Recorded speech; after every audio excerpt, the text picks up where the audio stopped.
ಹೋಗ್ತಿದ್ವಿ. ಯಾಕೆಂದರೆ ನಮ್ಮ ಮಮ್ಮಿ ಇದು ಪಾಪುದು, ನಮ್ಮ ಮಮ್ಮಿ ಫ್ರೆಂಡಿಂದು ಪಾಪುದು ನಾಮಕರಣ ಇತ್ತು, ಅದಕ್ಕೆ ಹೋಗ್ತಿದ್ವಿ.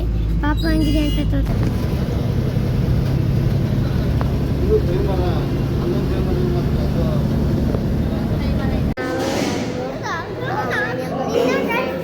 ನೋಡಿ ಇಲ್ಲೇ ನಾನು ಮತ್ತು ಇದಕ್ಕೆ ಪಾಪುದು ಮಾಡಿ ಮತ್ತು ನಮ್ಮ ತಂಗಿದು ಬರ್ತ್ಡೇಗೂ ಹೀಗೆ ಮಾಡಿದ್ರು.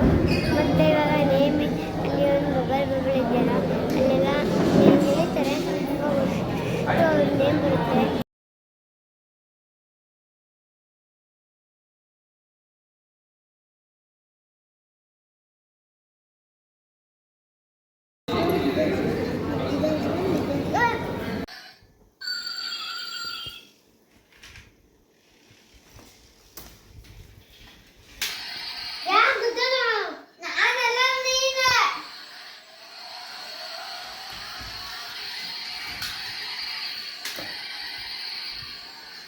ನಾವು ಫಂಕ್ಷನಿಂದ ಬಂದ್ವಿ, ಆಮೇಲೆ ಡ್ರೆಸ್ ಚೇಂಜ್ ಮಾಡ್ಕೊಂಡು ನಾನು ಮತ್ತು ನಮ್ಮ ತಮ್ಮ ಆಟ ಆಡ್ತಿದ್ವಿ.